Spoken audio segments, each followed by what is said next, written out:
So today, I get to do one of my favorite things here. And that's have a conversation with a special guest. Now, not all of us have the time to read what's in the bulletin, so I'm going to read the insert we have here. Molly Mitchell is joining us as an ordained pending call member in our Central Pacific Conference. She is a chaplain in both hospice and hospital in Vancouver, Washington. In her professional career, she has served for over 15 years in community-based nonprofit leadership, led justice teams and initiatives, and facilitated transitional deep listening projects. After surviving breast cancer and its treatment, she pivoted her career and completed an MDiv with a diploma from Andover Newton Seminary at Yale Divinity School. Molly is curious about emergent practices of institutional repentance and the difficult work of grief and collective transformation in our precarious times. Now, one particularly great thing that I appreciate about Molly, if you've never met her before, is her ability to facilitate a room. The first time I met Molly was in an anti-racism group hosted over at Bridgeport United Church of Christ. And she had Waverly and some other churches from the area over there, as well as there was an organization that joined us too, right? Some folks from an organization that was trying to do some introspective and building work around white supremacy, as in dismantling white supremacy. It's important to clarify. Yeah. Molly, would you like to come up and join me?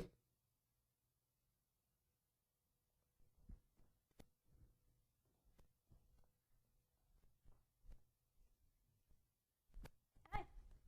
Hi.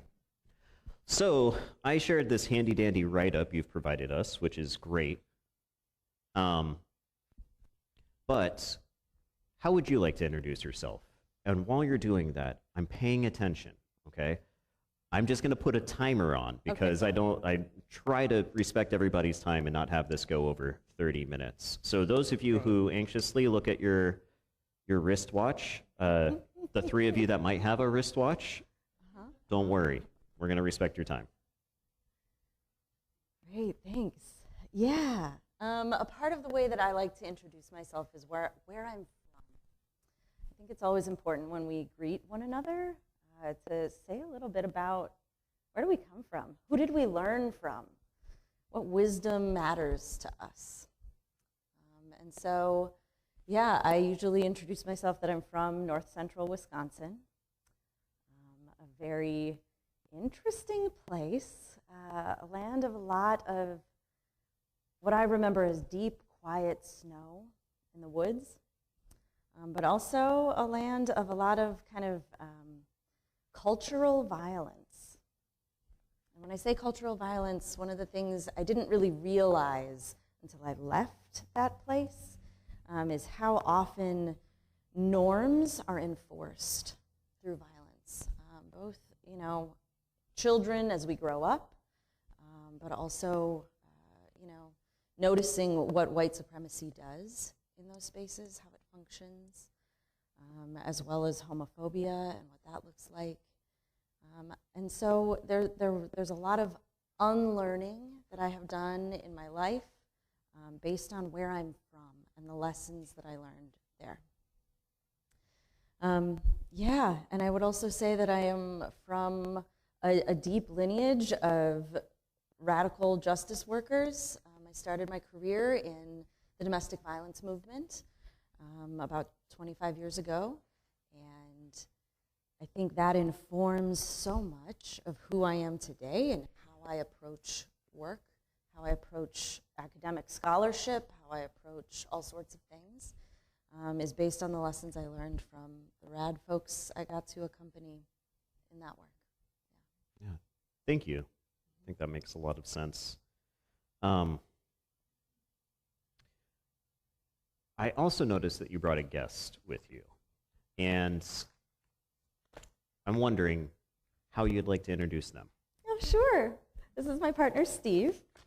Hi, everyone. Hi, Steve. Yeah, thank you. Thank you. Yeah. Thank you for joining us, Steve. So, you're from Wisconsin. Yeah. Eventually you ended up in Portland. And then eventually you left us. I did. You hit the road, you went over to New England. So why are you back here? Why come back? Yeah. I felt essentially commissioned by the Central Pacific Conference. I did a lot of work throughout the conference when I served on the board and on the Justice and Witness Committee. Some of you may know me from that work or from the Starling Project, when we came around to various churches and hosted various listening groups as our leadership transition for the conference really kicked off. And my work at the conference level, particularly with anti-racism initiatives, really left me knowing that, ooh, this is some work for us.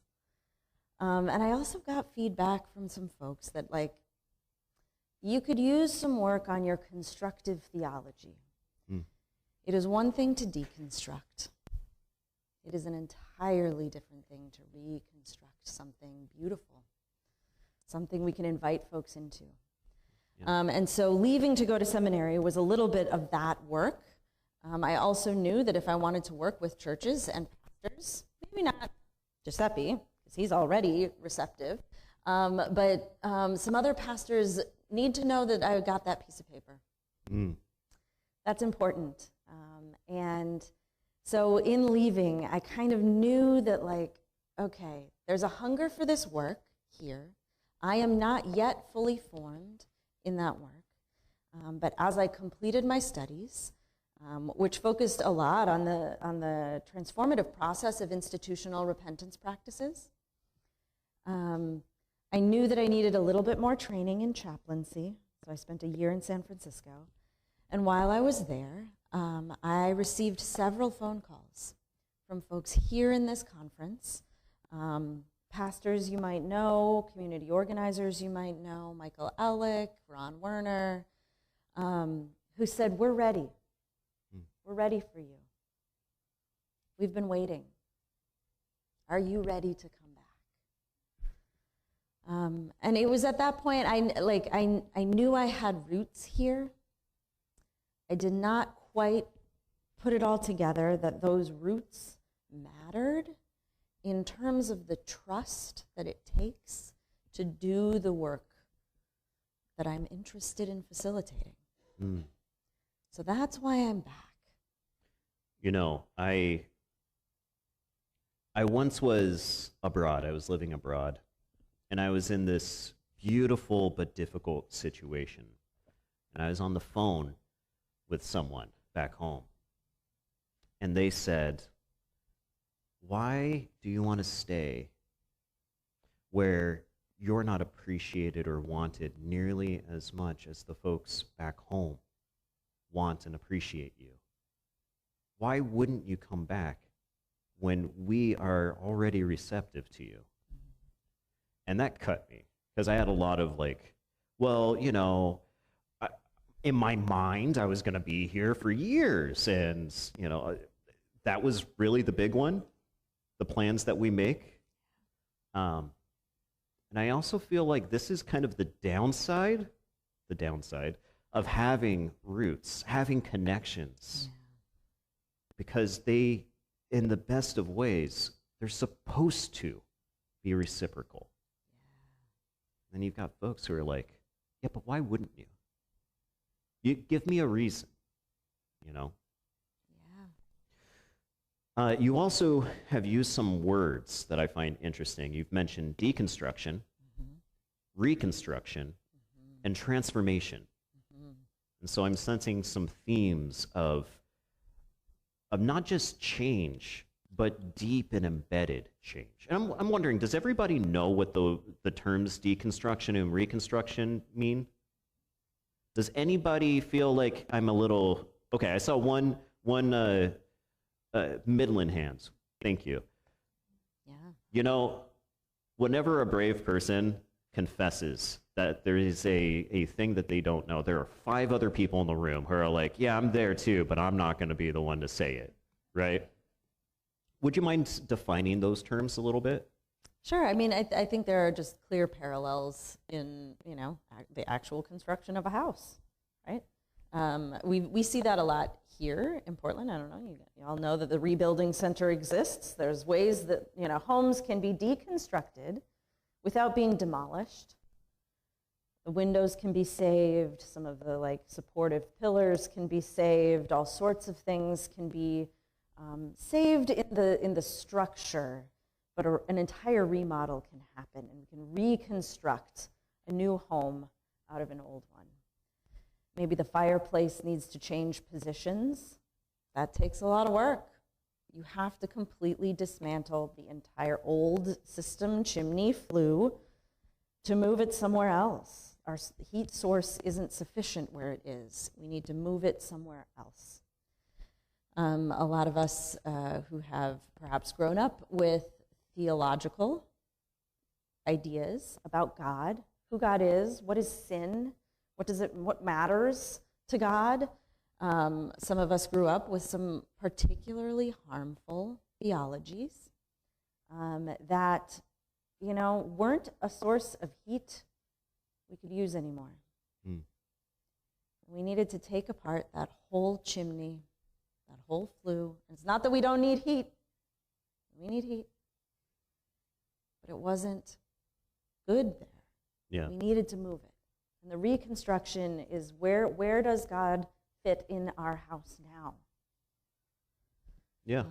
So deconstruction, reconstruction, it's kind of dismantling the old theologies, ideologies, ways of thinking and being that no longer serve us, that we know are harmful, and moving them around, replacing. Let's put the center over here. Let's find our warmth here. Let's reconstruct brick by brick all of those ideas, concepts of God, in a new way. Yeah, I have a lot of passion around accompanying people in the midst of deconstruction and reconstruction, because it can often feel like really lonely territory, especially for those of us who come from a more conservative, and often along with that, very communal form of Christianity, where the community aspect is very dear and near, but if you don't hold to certain tenets, you're on your own.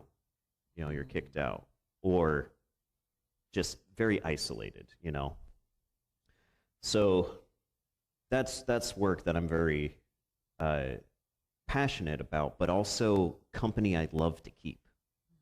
And it's the kind of thing where, it's ongoing, My sister and my brother-in-law were remodeling a house for 12 years.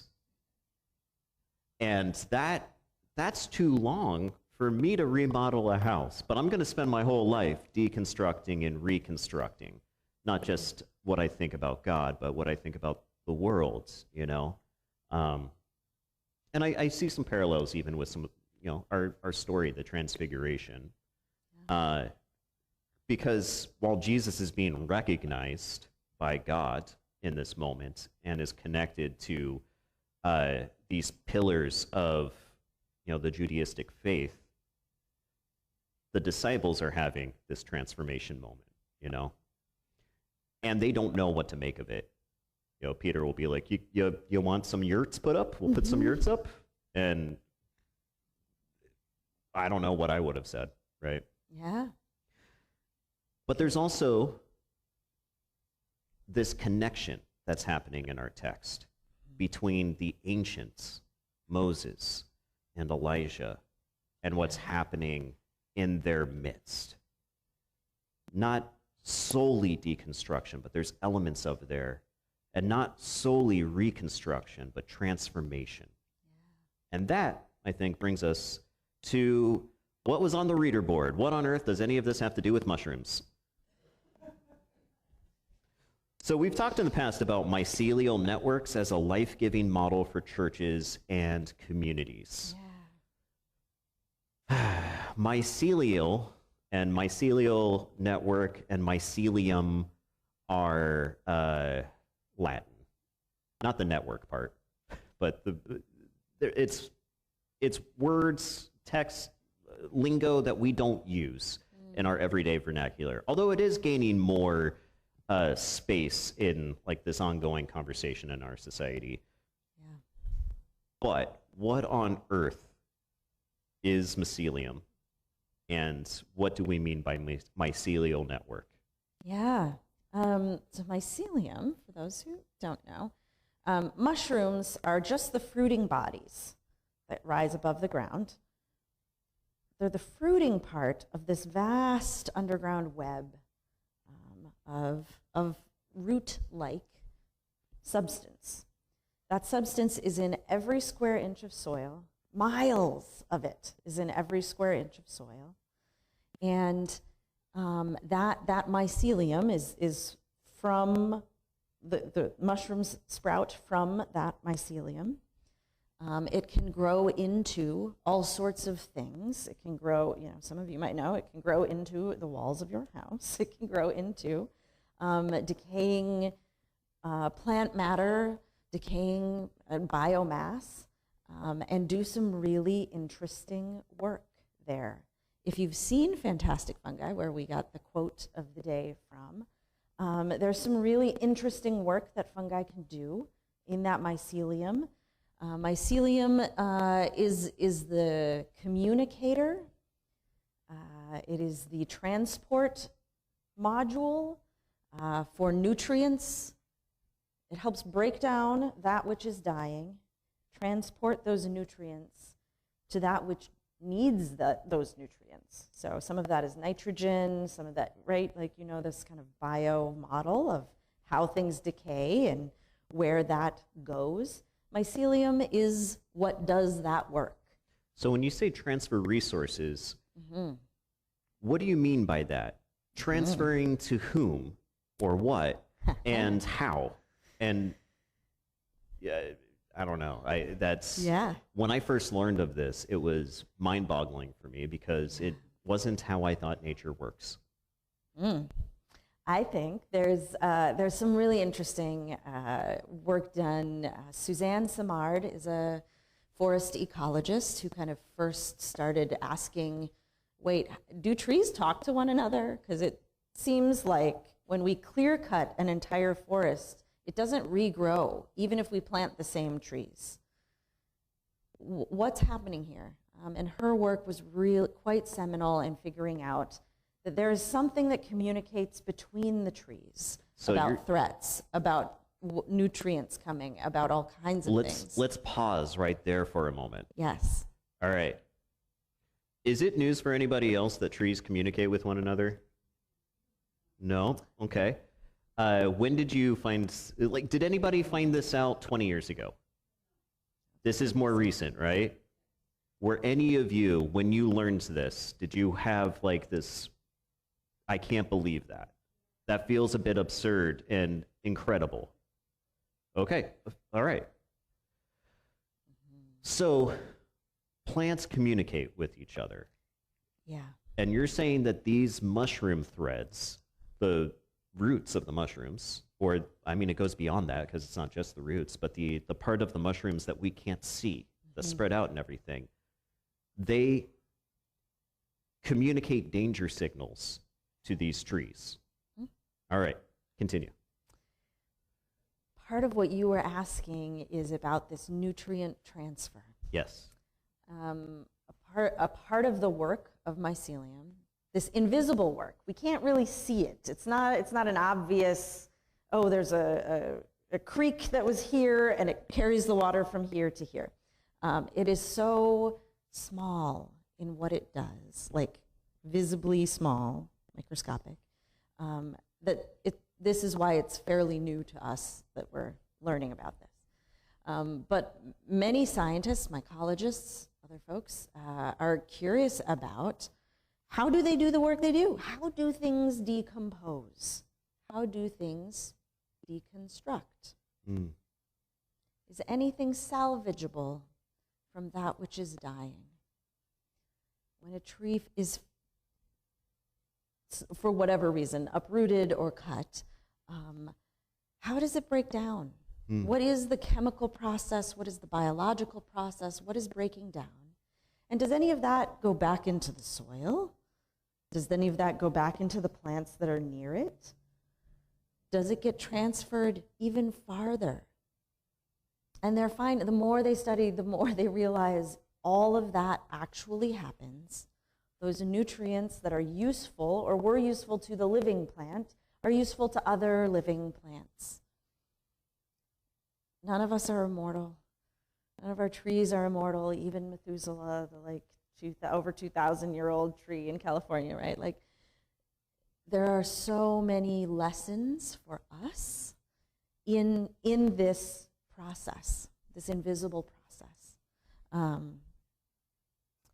We'll get to the lessons in a Cool. moment. I was just going to ask. Okay. I learned when I was prepping for this conversation that the biggest mycelial network to be discovered so far is actually in Oregon. So this is a very appropriate conversation for us. I didn't know that. That's pretty impressive. I do think there's this element of discomfort, though, around this, because I think as humans, we have a certain fear of mushrooms or fungus, right? You eat the wrong one, you're going to have a real bad day, right?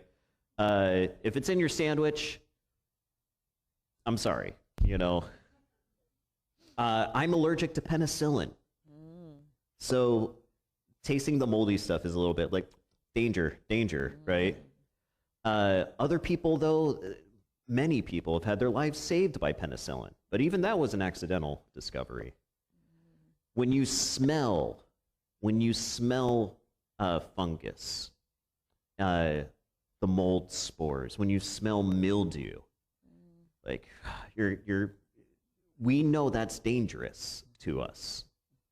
And I think there's a level of discomfort around this, like mushrooms in the forest, partially because they are, as you've mentioned, deconstructing creatures. I was going to say plants, but they're not plants. They're deconstructing creatures. We know they're connected to breaking down things in the forest, breaking us down when we die. But getting beyond that, they help us see how death can be connected to new life. And you've mentioned in conversations that we've had that you see in this some wonderful analogies for what's happening in our culture right now, in our society right now, and how churches can be a part of it. Yeah. There are a couple of things that I would highlight. I think one thing that I witness with a lot of grief is how our mainline Protestant churches are declining. Mm-hmm. We're not regrowing. We're not filling the pews every Sunday. And that, like I said, fills me with a lot of sadness. I don't know what the future might hold. But I find hope in knowing that whatever happens to the church, maybe a building or maybe a particular location or congregation, that we are the church. We are not the building. And that we can perhaps identify more mycelially as the mycelium than as that which might be dying. Okay, I think we're going to need your help seeing. Yeah. How can we be mushroom people? Yeah. In the work of the mycelium, there are many roles. I mentioned communication, transfer of nutrients, help with identifying that which is a nutrient and is needed somewhere else. How could we transform that which is dying into that which is new life? How can we participate in that resurrection work? I think the mycelium has an answer for us. And I think it is a Christian response. I think it is a moment of figuring out we are not Christ and him crucified, right? We are the resurrection people. We know that there is something more beyond. And I think that questioning or that posturing of what is it that we need to listen, might need to communicate, we might need to move in terms of nutrients, is the work of us in the 21st century, in the mainline Protestant church here in America. As we figure out, hey, maybe some of our roots inside subtler colonialism, inside white supremacy, inside homophobia, inside patriarchy. When some of our roots need addressing in ways that break them down, can we do that work? Yeah. I think we can. Yeah. I think we can. I think many of us, in different ways, are. Yeah. I am blessed to be able to participate with 11 Land and Housing Coalition. And we see churches trying to figure out how do they use their land and their resources to help with the housing crisis here. I know of one church in particular that is doing that work right now, right? And has been invested in that. And I can see what you're talking about, the mycelial nature of that, because our future is uncertain. I think my very first message here was like, we're always dying and being reborn, which is cheery. That's why they called you. Yeah, but that's you can speak the truth. Well, and it's, thank you, and it is true, and it's transfiguring work. It's transformational work, you know. When I look out at the village, I see new life happening, you know. In the last month, 3 graduations, right? To permanent housing. That's fantastic. And my heart was breaking on Monday when I was accompanying some asylum seekers at the Capitol. And I'm reaching out to We Shine and many other organizations, Levin, trying to figure out what do we do? How do we show up? And what I found was that was the beginning of a conversation with a bunch of different groups and a bunch of different churches who are trying to figure out, yeah, what do we do? And I guess that's mushroom people work. That's mycelial work. Yeah. I like this idea that not only are we dying and being reborn, but that not everything from the past needs to be discarded, but there are resources there to continue on. And it makes me think about this conversation I had a few weeks ago with somebody. Many of us have been so deeply hurt by previous generations, but we've received more than just pain and trauma from them. We've received gifts as well, even if the gift is resilience in the face of adversity. We carry more than just the scars. Yeah. You know, my biological father, I've mentioned before, was horribly abusive. But he also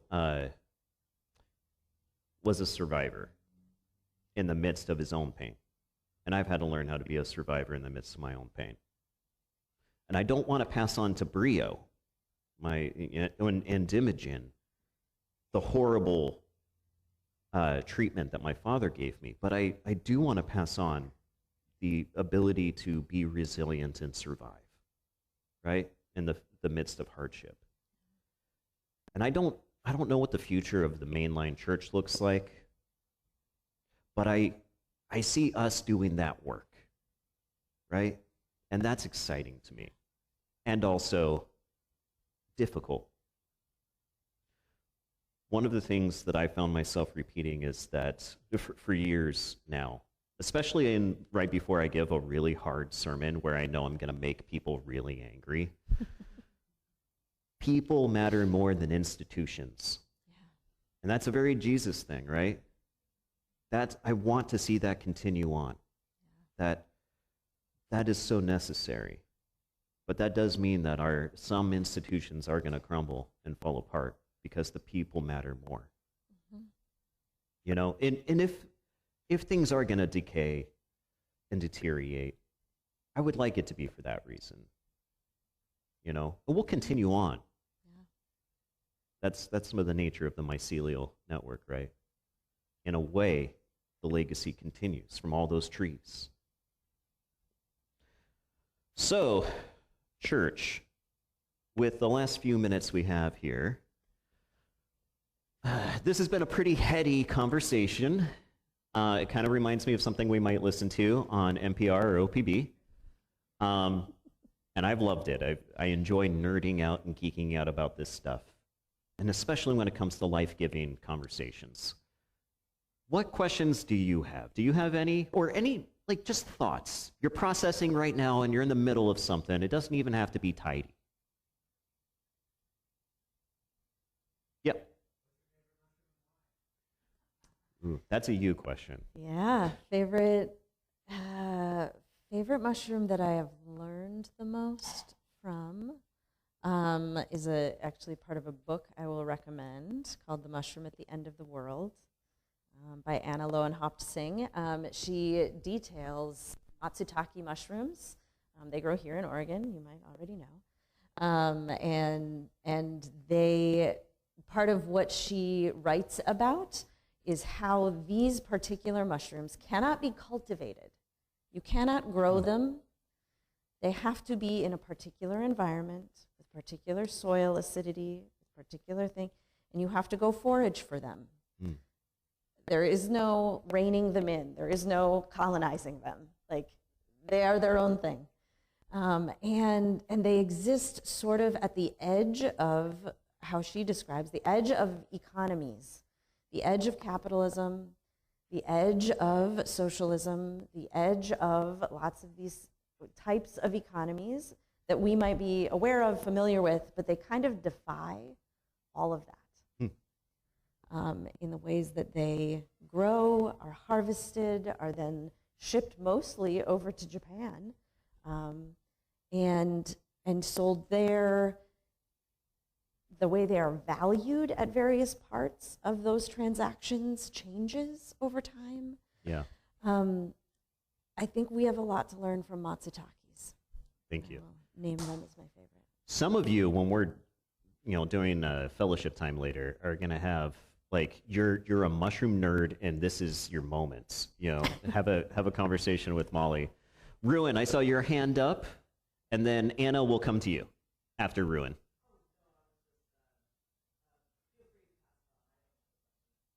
Just a comment? Oh no, it's okay. It's okay. I'm all right. Anna.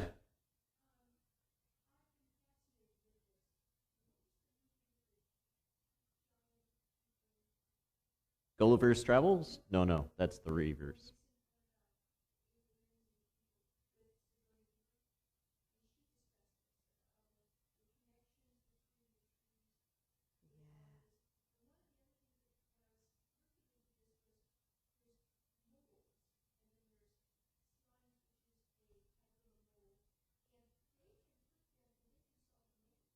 Yes.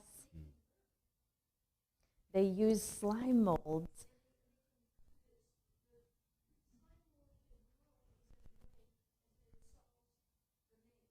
That's amazing. Yeah.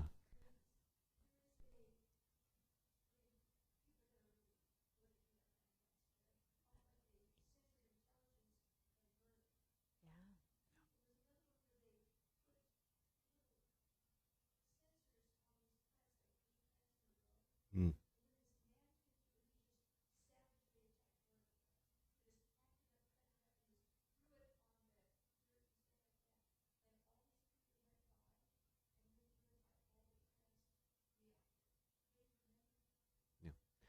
Thank you, Anna. For the sake of those back home who may be wondering, what was Anna just saying? Because amplification issues. Anna's remarking on the incredible ability of slime fungus to solve mazes. They have a sense of their own intelligence. And there was something else, and Anna, I'm so sorry, I can't remember the rest of it. Yeah, yeah. Right.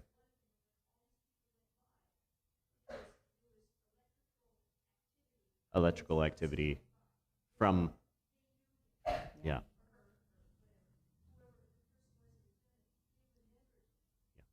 All right, thank you. Now, one more. Oh, there's two hands. All right, well, we're going to take those hands, and I'll try to make my prayer briefer. Blair, and then Diane.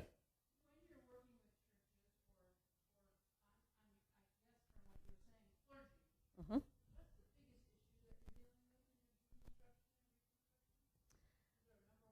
Yeah, number one is shame resilience. It's the number one thing that I think we don't talk about often enough, is how much our identity is tied in with our institution. And we feel a deep sense of shame about our participation in, for example, the Central Pacific Conference had a boarding school, right? Y'all know this. Liz was here before. So, we had a boarding school, and we can name that. A lot of us are brave enough to say, like, ooh, ouch, maybe we should do something about that. And then it comes to, well, what are we doing? And how are we letting go? Like, what are we actually offering here? And the kind of tendency is to tighten up a little bit and be like, oh, well, we don't have a lot of resources. I don't know, and all of that. And it becomes a different question all of a sudden when our feelings and emotions and fear and scarcity get involved. So that's usually where I start, is around courage building in the face of all of the ways that we experience guilt and shame collectively. Mm-hmm. Thank you, Blair. Thank you, Molly. Yes.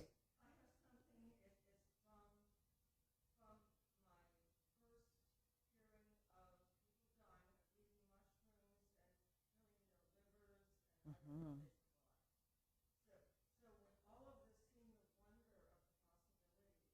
Mm-hmm. Mm-hmm.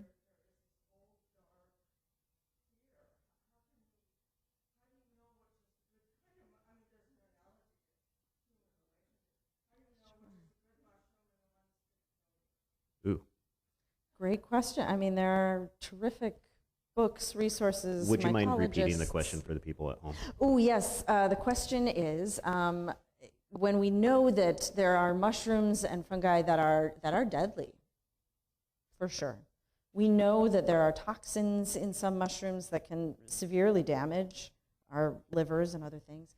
How do you identify which are healthy and which might be dangerous? And I would say that it's a beautiful, broad world out there. It is not unknown. It is not unknowable. Mm. We have so much information at our fingertips, and that is not a huge concern of mine. I am not suggesting we go out and forage anything that looks like a mushroom and try to eat it. Yeah. I am suggesting that we learn from these beautiful creatures and organisms. Fungi are more closely related to humans than they are to plants. And I think that we have so much to learn from this kin. All right, we're going to wrap up the conversation here. Molly, thank you so much. Yeah. Mycelial nerds and mushroom people, please stick around after the service for any conversations you'd like to have. Thank you. And thank you once again. Yeah.